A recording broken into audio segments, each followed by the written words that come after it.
जय हिंद एवरीवन। आज की वीडियो में हम हमारे देश से जुड़े 3 सबसे महत्वपूर्ण टॉपिक्स पे चर्चा करने वाले हैं। इसलिए व्यूअर्स से हमारी रिक्वेस्ट है कि प्लीज़ हमारी वीडियो को स्किप ना करें और वीडियो के अंत तक बने रहें। सबसे पहले भारतीय सेना वालों की लड़ाई के नायकों को सम्मानित करने की तैयारी कर रही है। भारतीय सेना 17 अक्टूबर से 14 नवंबर 2024 तक कई कार्यक्रमों के साथ वालों की लड़ाई की 62वीं एनिवर्सरी मनाएगी, जिसमें सैनिकों की बहादुरी और स्थानीय समुदायों के लचीलेपन का सम्मान किया जाएगा। इसके बाद भारतीय सेना के जवान लगातार 5वीं सर्दियों के लिए चीन के साथ वास्तविक नियंत्रण रेखा पर तैनात होने की तैयारी कर रहे हैं। इसके लिए फोर्स को सबसे खतरनाक इलाके में से एक में अग्रिम ठिकानों पर लॉजिस्टिक सिस्टम को खुला रखने की चुनौती का सामना करना पड़ रहा है।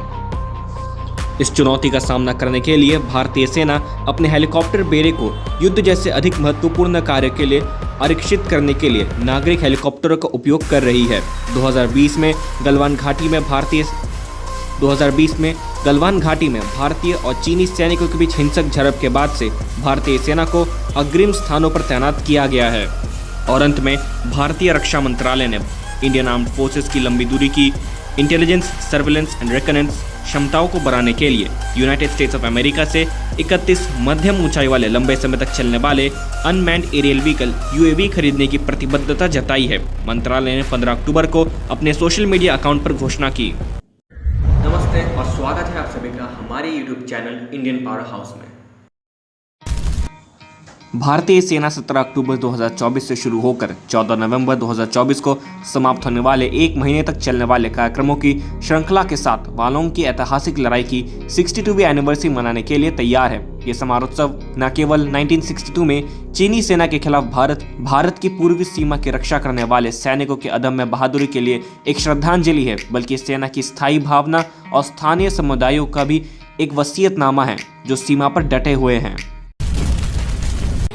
चल रही बातचीत के बावजूद दोनों देशों के बीच विश्वास की कमी के कारण इन अग्रिम स्थानों पर सैनिकों की तैनाती जरूरी हो गई है। चीन द्वारा 3488 किलोमीटर लंबी LAC पर स्थायी सुरक्षा का निर्माण करने और पीपल्स लिबरेशन आर्मी द्वारा अपने शांतिकालीन स्थानों पर लौटने की योजना नहीं बनाने के साथ भारतीय सेना लगातार 5वीं सर्दियों के लिए रक्षा की पहली पंक्ति के रूप में अपनी भूमिका निभाएगी। लंबे समय तक तैनाती ने न केवल मशीन में थकान को प्रभावित किया है, बल्कि भारतीय सेना को अपनी रणनीतिक स्थिति बदलने के लिए भी मजबूर किया है। 2022 में सेना ने लद्दाख सेक्टर से अरुणाचल प्रदेश में अपने 6 डिवीजनों के परिचालन कार्य को बदल दिया और अपना ध्यान पाकिस्तान के मोर्चे से हटाकर चीन की ओर लगा दिया है। अब भारतीय सेना सिविल एविएशन हेलीकॉप्टरों का इस्तेमाल करेगी, जिसमें सार्वजनिक जैसे कि पवन हंस और निजी हेलीकॉप्टर सेवाएं शामिल होंगी। इसका उद्देश्य ये है कि भारतीय सेना या भारतीय वायुसेना के हेलीकॉप्टर का उपयोग ना करना पड़े। यह अनुबंध सर्दियों के दौरान उत्तरी और पश्चिमी सीमाओं पर सेना की चौकियों को रसद सहायता प्रदान करने के लिए है।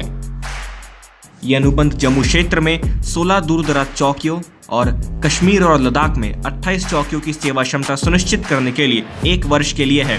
भारतीय सेना के अधिकारियों ने संकेत दिया है कि लागत कम करने के अलावा यह कदम युद्ध या आपातकालीन परिदृश्यों में अधिक महत्वपूर्ण भूमिकाओं के लिए सैन्य हेलीकॉप्टरों की सेवा जीवन को संरक्षित करने के लिए एक रणनीतिक कदम है।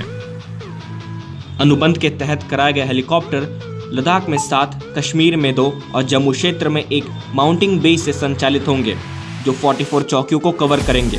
इस कदम को भारतीय सेना द्वारा कठोर सर्दियों के महीनों के दौरान उच्च ऊंचाई वाले क्षेत्र में अपनी महत्वपूर्ण स्थिति बनाए रखने के तरीके में एक निर्णायक बदलाव के रूप में देखा जाता है, जब ये क्षेत्र बर्फ के कारण दुर्गम होते हैं।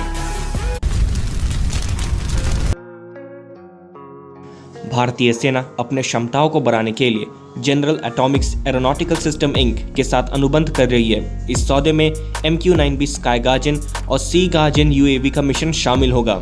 रक्षा मंत्रालय ने पहले घोषणा की थी कि वो भारतीय सेना और भारतीय वायुसेना के लिए 16 स्काई गार्जियन, प्रत्येक के लिए 8 और भारतीय नौसेना के लिए 15 सी गार्जियन प्राप्त करना चाहता है। ये पहला विभिन्न रक्षा शाखाओं में सर्विलेंस और रिकनेंस प्रयासों को मजबूत करने के उद्देश्य से है। रक्षा मंत्रालय ने 31 MQ-9B UAV के लिए लॉजिस्टिक्स, मेंटेनेंस, रिपेयर और ओवरहॉल सेवाओं के लिए General Atomics aeronautical systems INC के साथ एक अलग अनुबंध पर भी हस्ताक्षर किए हैं। हालांकि मंत्रालय ने अनुबंध के बारे में अधिक जानकारी नहीं दी, लेकिन सरकारी टेलीविजन चैनल के अनुसार इसकी लागत लगभग 3.7 बिलियन अमेरिकी डॉलर्स है। ये यूएवी भारत के उत्तरी, पश्चिमी और दक्षिणी राज्यों में विभिन्न वायुसेना और नौसेना सुविधाओं पर तैनात किए जाने की उम्मीद है। भारत के अलावा GAASI ने पूर्वी एशिया में अपने MQ-9B प्लेटफॉर्म के लिए अन्य अनुबंध भी शामिल किए हैं। JCG 2022 से UAV प्रकार का संचालन कर रहा है, जो मई 2023 में हिरोशिमा में G7 समिट, जनवरी 2024 में नोटो पेनिनसुला अर्थक्वेक के बाद सर्च और रेस्क्यू मिशन और साथ ही अक्टूबर 2022 से जापान सी और पैसिफिक ओशन पर maritime wide area search operations जैसे हाई प्रोफाइल मिशन को अंजाम दे रहा है।